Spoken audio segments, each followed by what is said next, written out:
They mad because I know what happened. That's why they all, you know, it's Biggie and them, they're not riding. That's why what I'm doing, I know what I'm doing. I'm destroying them. I his wife, I'm them in the game, I'm destroying them. I feel like I'm doing it for hip hop. All I'm trying to do is get the imposters out. I remember Biggie sleeping on my couch. I remember begging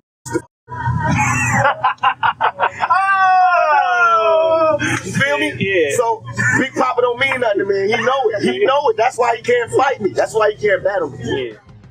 That same day, after doing the interview with Sway, he drove directly to the studio to re-record the Bad Boy diss record Hit 'Em Up, with entirely new verses from him and the Outlaws, but this time they tried to be even more disrespectful than before. And he didn't just go at Biggie. He also went against Diddy, Lil Kim, Lil C's, Junior Mafia, the whole Bad Boy label, Mobb Deep, Gino XL, Jay-Z, and everyone else who had a problem with him. The producer Johnny J made the same beat from scratch, but this time it sounded more polished. They also took inspiration from the Get Money remix, where the background singer repeatedly said, "Get money." And on Hit 'Em Up, they turned it into "Take money." Basically saying that Biggie might be getting money, but Pac is taking it away from him. The song starts off in the most disrespectful way possible. Probably the most iconic opening line in history. That's why I fucked your bitch, you fat motherfucker. West side, bad boy killers. Pac destroyed whatever was left of Biggie's marriage with this song alone. By this point, everyone had seen the pictures of Pac and Faith together. Now this song would play at every club, at every event, in every hood, and every day on the radio. Starting off with the most disrespectful opening lines in hip-hop history, on one of the hardest tracks of '96. A timeless classic with infinite replay value. First off your itch in the click you claim. West side when we rock, come equipped with game. Starting off his first verse with a huge FU to Biggie's wife and Junior Mafia. On the first version of Hit 'Em Up, Pac didn't really insult Biggie's wife, only said that he slept with her. But now that Faith told Big about the sample they used for Hit 'Em Up, and them using it for the Get Money remix in the attempt to sabotage Pac, he had no reason to spare Faith during his lyrical onslaught, saying that he not only effed her, but he's also saying F her, used her and threw her away. The disrespect. He's also saying that as a representative of the West, people can be sure that he will pull up strapped and with game, meaning intensity, every time he goes for a ride to hunt his enemies. You claim to be a player, but I fucked your wife. We bust some bad boys, niggas fuck for life. How can you claim to be a player, make the song player's anthem, but then wife up a promiscuous woman, who according to her own confessions in her book, had numerous affairs behind Biggie's back, opening her legs for random men, possibly even for Biggie's enemy Tupac? How can you call yourself a player after that? Players usually don't even have a wife. They never commit and change partners like their underwear. So Pac was pointing out that contradiction. He's also threatening to shoot and kill the people from Bad Boy. Plus, Puffy trying to see me weak, hearts I rip. Biggie Smalls and Junior Mafia, some mark asses. After reading Pac's comments in the Vibe magazine and hearing his constant jabs at him and his label, Puffy told Pac to come see him if he's as tough as he claims, so that they can talk it out face to face. He was calling him a fake thug and actor. But then, when they actually met at the '96 Soul Train Awards, Puff ran for his life and hid under a car. And everyone was laughing at him. So Pac is saying that he'd rip his weak heart out. He doesn't associate with weak-hearted people. But this is also a double entendre, with Pac saying that Puffy wants to see him weak, like when he went to prison with the whole media destroying his image and reputation, and then putting out Who Shot Ya to kick Pac while he was already on the ground, unable to respond. But now that he's out, he's showing the world that Puffy, Biggie and Bad Boy are easy targets for him. Quote-unquote mark-ass B-words. We keep on coming while we running for your juice. Steady gunning, keep on busting at the boots. You know the rules. Similar to how Pac was robbed for his jewelry in the presence of Biggie and Puffy, Pac and his homies will come for their jewelry as well and rob them at gunpoint. Take their jewelry and take their money, like you hear the singer say in the background. When Puffy heard this, he actually put out a $75,000 bounty on Death Row Chains. Anybody who manages to snatch one of their chains and bring it back to Puffy would receive that amount of money. Cause Puffy's plan was to record a Bad Boy music video for Biggie with them showing off the stolen Death Row medallion to belittle them. Showing them that they're the ones in power, the ones that get the last laugh. On HitEmUp, you were saying that you would rob us and take our jewelry, but as you can see, you're the ones who actually got robbed. You're the victims and you can't do anything about it. That's what Puffy wanted to do to ridicule and emasculate them.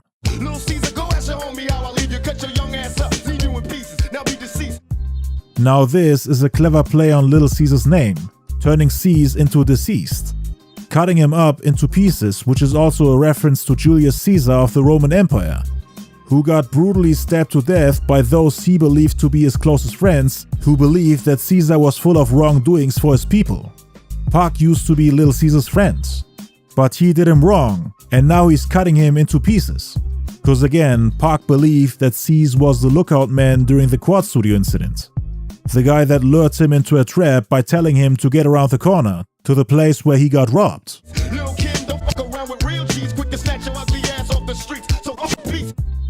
Lil' Kim is another member of Biggie's Junior Mafia. She was the one Biggie cheated on Faith with. Reason why they're getting dissed is because they were the closest to Biggie, and also appeared on the Get Money remix, for which again they stole the beat off HitEmUp. Pac is telling her to not mess with real G's like him, or else he will snatch her ugly ass off the streets. This is actually a double entendre. The first way to interpret this is pretty straightforward. He wants to kidnap her. The second way is that he wants to take her off the streets, like a pimp. Pimps do that to underperforming prostitutes who are not attractive enough to attract men and to make money. So the pimp, which in this case is Pac, is taking her out of rotation, basically calling her an ugly, underperforming prostitute. Her main selling point aside from her rapping skills was definitely her looks, which Biggie wanted to utilize to outsell the competition on the West Coast.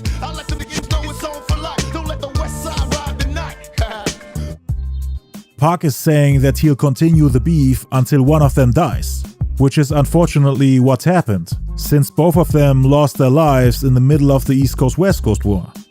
The beef was very personal. The two had a lot of history together, turned from close friends to deadly enemies. Pac was willing to keep the beef going until he leaves planet Earth, which is exactly what he did. Bad boy murdered on wax and kill. Uncle me and get your caps peeled. You know, see. He's killing everyone that's associated to the label Bad Boy. They'll get their caps peeled, meaning they'll get shot in the head. In the hook, he's telling them to grab their guns and to call the police when they see him, since he's about to strike back after they failed to finish him off during the Quad Studio shooting.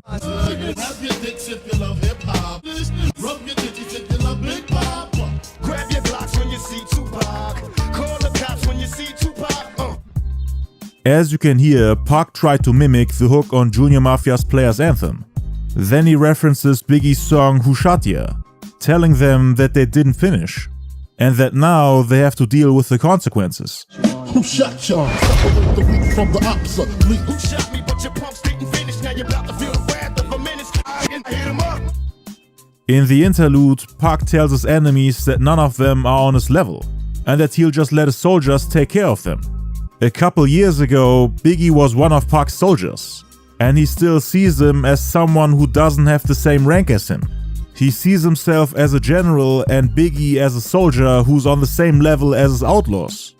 Which is of course ridiculous, knowing that Biggie is one of the greatest to ever do it. And he had proven himself to be a force to be reckoned with.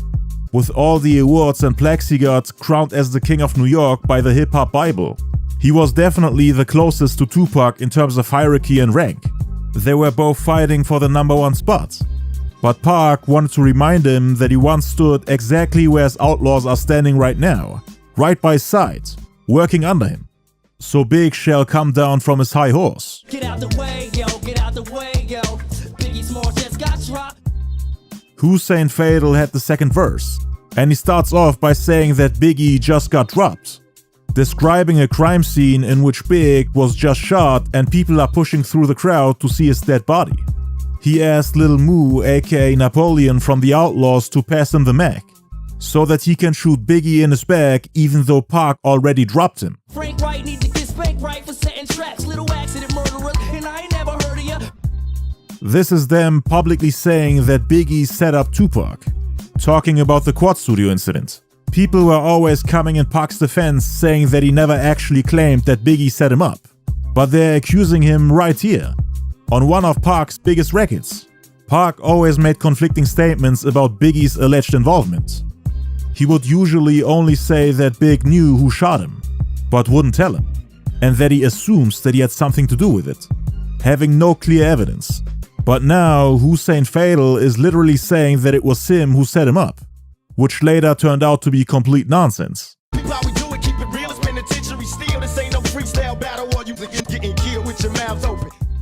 Pac then comes in with verse number 3, saying that this ain't no freestyle battle but murder, since he's killing all his enemies with their mouths open. People always debated on who's the better freestyler, Pac or Biggie.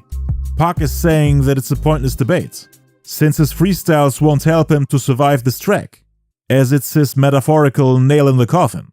Talking about you getting money, but it's funny to me. All you thinking is living for me while you with me. He also references the song Get Money, how Biggie bragged about his newfound wealth after blowing up, while using the beat for HitEmUp to infuriate Tupac.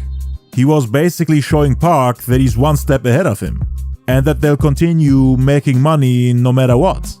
And Pac responds by promising him that he'll turn his life miserable if he ever tries to mess with him, pulling those stunts like on Get Money. Biggie, remember when I used to let you sleep on the couch and beg a bitch to let you sleep in the house? Then he tries to remind him of the past, before Biggie reached superstardom. Back when he was sleeping on Tupac's couch every time he came to LA. Cause Biggie used to make songs like Juicy where he rapped about his struggles growing up. But he somehow can't remember how Pac used to let him rap at his shows and crash at his house, when he was too broke to buy train tickets. Born sinner, the opposite of a winner. Remember when I used to eat sardines for dinner? Biggie, remember when I used to let you sleep on the couch and beg a bitch to let you sleep in the house? I remember Biggie sleeping on my couch. I remember begging tips to you feel me? Yeah. So Big Papa don't mean nothing to me. He know it. He know it. That's why he can't fight me. That's why he can't battle me. He also addressed the whole thing about him begging women to sleep with Biggie, because back then Biggie had no game. Tupac was a ladies' man, and Biggie always wanted to be like him. Then he jumps to the present and mocks Biggie for trying to bite his whole swagger and player image. Now it's all about Versace. You copy my style. 5 shots couldn't drop me. I took it and smiled. Tupac was one of the first rappers to dress in and talk about luxury brands, clothing usually associated with rich white males, thus kickstarting an even more materialistic trend in mid-90s hip-hop.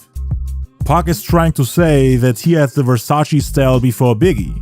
Gianni Versace gave Tupac free clothes because he thought he was beautiful, and he also admired his art, so that's why he wanted Pac to wear his clothes. This was also a response to Biggie claiming that he was the one who started mentioning Versace in song lyrics. He glamorized Versace. I didn't call Versace. Versace called me to come to his show and gave me a gang of free clothes. And please wear my shit. Please do some shit for me. Can you wear my shit? You are the image of Versace. I swear to God, you are. That body, that's Versace. I swear to God, Armani, you are so handsome. You are, please, you know what I mean? From him, Dolce & Gabbana, man, I ain't rapping at they show. Valentino giving me suits, gangster suits. Everything he glamorized, I personified. Everything he want to have, I got. Next we have a verse from Gaddafi, who starts off by giving a shout out to New Jersey, the city he was born in. Then he takes aim at the Junior Mafia members Lil C's and Lil Kim. Check the scenario. Little C's, I bring you fake G's to your knees, copping please in these scenario. He hopes to bring the fake East Coast gangsters to their knees for a plea bargain in Rio de Janeiro. Reason why he even mentioned the city in Brazil is because Lil C's was also known by his alias Cisalio de Janeiro.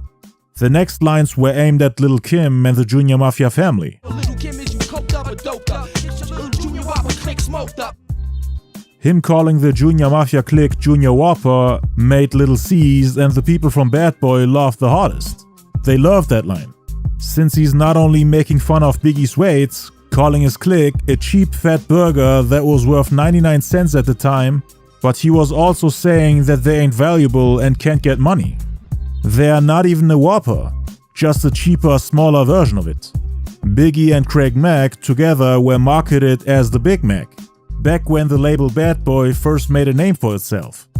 Cause in '94 the label put out a sampler called Big Mac, with 6 Craig Mack songs on the A-sides and 7 Biggie songs on the B-sides, as they were the first major artists on Bad Boy with their albums Ready to Die and Project Funk the World, dropping back to back in September '94. And now Gaddafi is calling Biggie's crew the Junior Whopper Clique. Then we have Idi Amin, who repurposed the hook from MC Lyte's diss track 10% Diss to accuse Biggie of biting Tupac's beat and style. Use a beat biter, a pop style taker. I tell you to your face, you ain't this but a faker. Beat biter, dope style taker. Tell you to your face, you ain't nothing but a faker.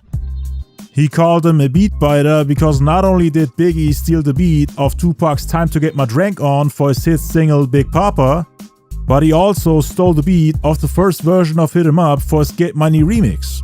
Not only that, but Pac and his camp were also convinced that Biggie stole his style, especially the player image and him constantly rapping about death.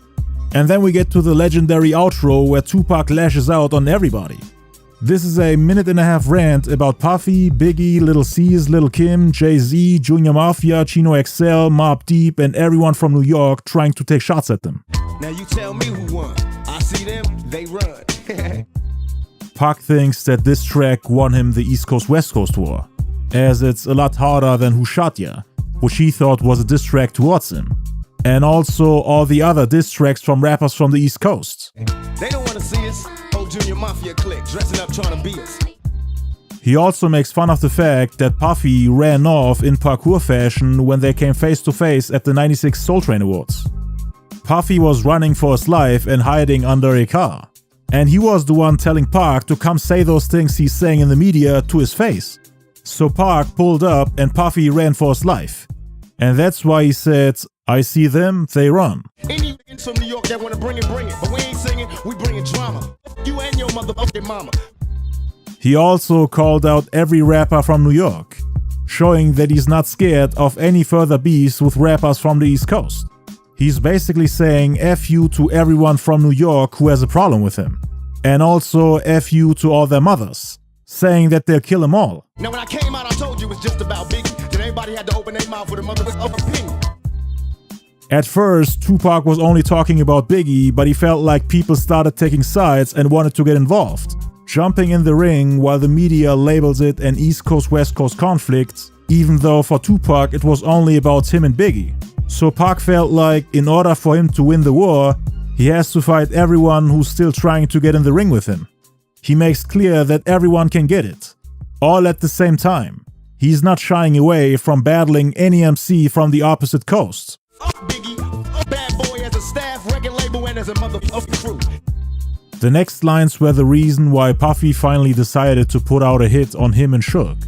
Puffy was worried about his business and safety, because Pac was the biggest rapper on the planet at the time, crushing everything Puffy, Biggie, and Bad Boy had built up since Pac got shot the first time in New York. All of y'all motherfuckers, you die slow, motherfucker. My fofo make sure all y'all kids don't grow. Puffy was scared to death after Tupac made those threats on HitEmUp, especially the part about him killing their kids, knowing that his baby mama, Misa Hilton, has a relationship with Suge, cause she would always bring Diddy's son to LA every time Suge flew her out. Faith and Biggie had a baby on the way too, and he also had a daughter, which Tupac helped to support. And Pac was now saying, my fofo make sure all your kids don't grow. Nobody had crossed that line yet. It was unheard of for rappers to threaten to kill babies, and Pac was really out of control at the time. He scared Puffy to death when they met at the Soul Train Awards, and that's why he supposedly got in touch with Keefe D and wanted him to take care of them before they do anything stupid.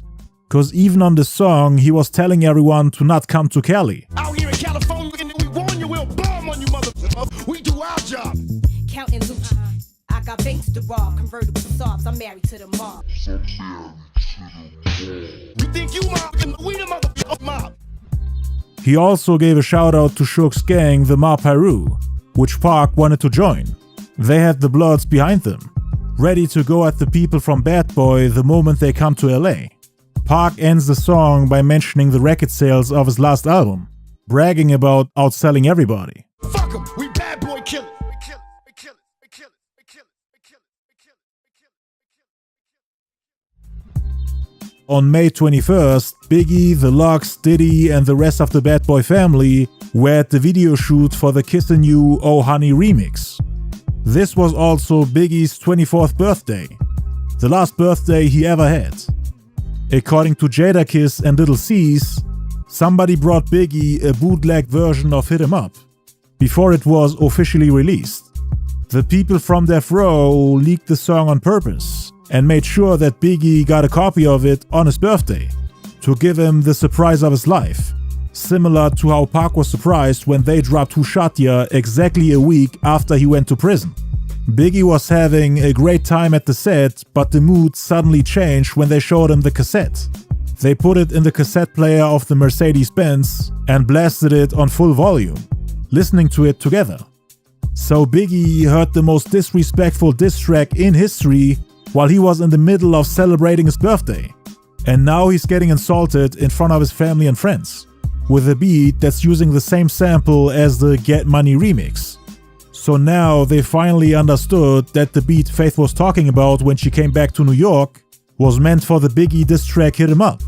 Biggie understood in that moment that Pac had the audacity to make his wife listen to a beat on which he and Faith would later get insulted on. And he wasn't even really mad. He was more mad at the stuff they were saying about C's and Kim, opposed to the song itself. It didn't ruffle his feathers. He was more upset about what they were saying about his little man and the Queen Bee. We used to ask him. He worshipped there near the ground. Pac. He used to love Pac. Pac used to give him jewels, and he would tell us stories for days about Pac. They stopped shooting the video and gathered to talk about what to do next. Biggie played it off cool and tried to act like the song didn't bother him. He supposedly only got mad that Pac dissed Lil' Kim and Lil' C's. Jadakiss from the Lox was really impressed by Biggie's cold reaction. Everybody supposedly felt hurt except Biggie. He seemed completely unbothered. But according to Lance Unrivera, the people at the video shoot were really upset about it. It ruined everybody's mood. He also said that Biggie, quote-unquote, cried like a baby shortly after hearing the song, most likely when they were talking in private, and not in front of all those people. Lance was one of Biggie's closest homies. He became part of his clique, The Commission, and wanted to motivate everybody to record a response record and shoot a music video the next day. But Biggie didn't want to do that. What a lot of people don't know is that the beef with Tupac really got to Biggie's head. It really bothered him, to the point that according to Puffy, he had writer's block for 6 to 7 months, which he only overcame after Pac's death. You've been writing this song for like 30 days now. So it should be kind of hard, you know what I'm saying? I got a lot of stuff on your mind, you know what I'm saying? You've been writing this song for like 30 motherfucking days. There ain't no excuse for that. But too much balling and enjoying itself, you know. Really got nothing to do with that, man. It's called writer's block. The whole time, Puffy made it seem like Pac's constant disrespect towards Bad Boy didn't bother them. But Big was definitely hurt by it. And Puffy had to constantly motivate him to continue, saying that they should just ignore them and continue dropping hits. Don't let these motherfuckers fuck your shit up, dog. I don't give a fuck who it is. Don't let them fuck your paper up, man. Please, Big. Focus your mind, man. Do your albums. Make them hot joints, man. Fuck these niggas, man. Fuck these niggas, man. Don't fall asleep, nigga. Everybody dies, nigga. Everybody dies. We all gotta go, nigga. We all gotta go. Go to sleep, nigga. Go to sleep. Close your motherfucking eyes. We all gotta die. Fuck them all. Fuck them all. West Side. MOB, nigga.